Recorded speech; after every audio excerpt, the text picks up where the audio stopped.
Welcome to the WHHI-TV Daily News. I'm Betsy McDaniel. As always, there's a lot to talk about in the Low Country today, so let's get started with our headlines. Nancy Mace continues to make news, this time because she was on the losing side of a couple of important votes in Congress Tuesday night. She voted to impeach Homeland Security Director Alejandro Mayorkas, which lost by 2 votes after 3 Republicans crossed party lines. She also voted for the standalone $17.6 billion aid package for Israel. The proposed package did get nearly 60% of House members' votes, but because of the way it was brought to the floor, it needed a 2/3 majority. Next week is a special election in which Bluffton voters will elect a new town councilwoman.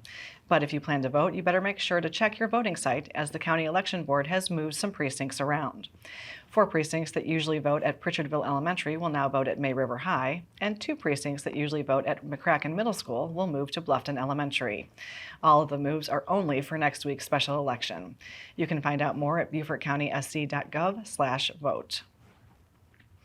Looking to get a jump on your spring cleaning? The Beaufort County Department of Solid Waste and Recycling will allow you to do just that with 2 free electronics recycling events this Saturday, February 10th from 9 to 1. The Bluffton location is at River Ridge Academy at 3050 Raider Drive, and the Beaufort location is at the Public Works Building at 140 Shanklin Road. Items accepted include personal computers, laptops, monitors, cell phones, and more. Some items that will be turned away are microwaves, vacuums, and VCRs. The event is for residential items only. Staff at the event will unload your items for you, so no need to get out of your car. Complete details can be found on the Beaufort County website. Nature lovers will want to head to the Hilton Head Land Trust Raptor Cam to see the new owl hatchling that cracked its shell Monday evening and then emerged from that shell after incubating for more than a month. The great horned owl couple that currently calls the nest home might have 2 owl chicks that could be ready to fly in 9 or 10 weeks. You can watch the family at hhlandtrust.org. What did our housing market look like in 2023? Well, according to the Hilton Head Association of Realtors annual report, the island's existing home sales numbers are declining less quickly than the rest of the state and the rest of the country, while prices and inventory are increasing more rapidly. Nationally, sales were down 19%, 14% in South Carolina, but only 7.5% south of the Broad. Prices on single-family homes went up 4.5% south of the Broad, with condo prices up 15%. The good news for buyers is that the number of homes for sale was up nearly 25% last year. And there might be a small silver lining on the issue of soaring home insurance costs, particularly in the areas like ours that are vulnerable to hurricanes and flooding.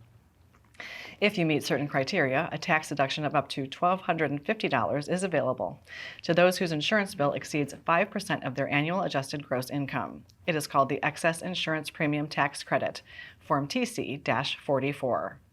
The media sources on your screen will have more on these and other stories, and we would love for you to like us on Facebook and follow us on Instagram at WHHI-TV. And if you have an idea for a news story, we'd love to hear it, so drop us a line at news@WHHITV.com. And now here's Justin Jarrett with what happened last night in the Lowco.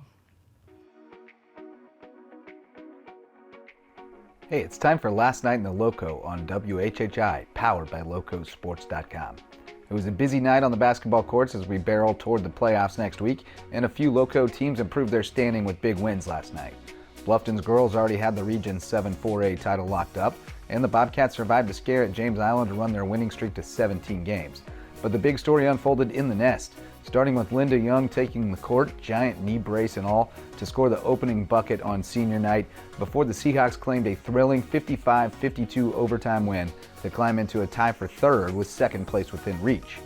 Our friends at Beaufort's own were in the other nest at Beaufort High last night, with the Eagles hosting Hanahan for their regular season finale, with the girls hoping to knock off the Hawks and claim the number 2 seed from Region 8 3A.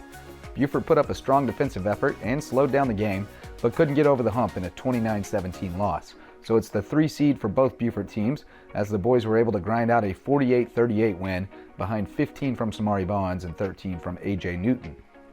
Speaking of Eagles, HHCA star Devin Yard hit the 1,000-point milestone last night in a 57-32 win over Woodville Tompkins. Yard and Maya Hutchinson each had 14 points, and Morgan Scott added 13, but only Devin got the ice water shower in the locker room. Good stuff. Patrick Henry swept Beaufort Academy on the road Tuesday, with Lillian Lucas falling 1 assist shy of a triple-double to lead the girls, and Davion Glover scoring 18 points to pace the boys. Ridgeland Hardyville earned a sweep at Edisto, and John Paul II swept Thomas Hayward, another 28 points and 13 boards for Brady Mahoney. For Lowco Sports and WHHI, I'm Justin Jarrett. Until next time, go Lowco. Thanks, Justin. Well, it's been nice to see the sun the last couple of days. Is it going to stick around? Let's find out with Maria. Thanks, Betsy. Yep, so taking a look ahead, we are going to have some nice weather throughout the rest of the week, but then we are going to see some rain by the end of the weekend. So taking a look at Thursday, it's going to be sunny to partly cloudy, with Hillnet having a high 58, a low of 40, Bluffton's have a high 59, a low of 37, and Beaufort's going to have a high 59 and a low of 38. The sunrise for Thursday is going to be at 7:12, and sunset's going to be at 6:02. Taking a look at the beach tides, high tide's going to be at 7:46 a.m., and low tide's going to be at 3:03 p.m. Taking a look into the rest of the week and into the weekend, Friday's going to be partly cloudy with highs in the 60s, lows in the 40s. Then comes Saturday, it's going to be sunny to partly cloudy with highs in the 60s and lows in the 50s. And then comes Sunday, it's going to be cloudy with scattered showers throughout the day, but it should be clearing up by the evening. Highs are going to get up into the upper 60s and 70s, and lows are going to be in the 50s. That's it for today. Let's head it back to the desk. Thanks, Maria. Well, the Academy of Career Excellence is a finalist for an important award. We'll find out what that is right after a quick break.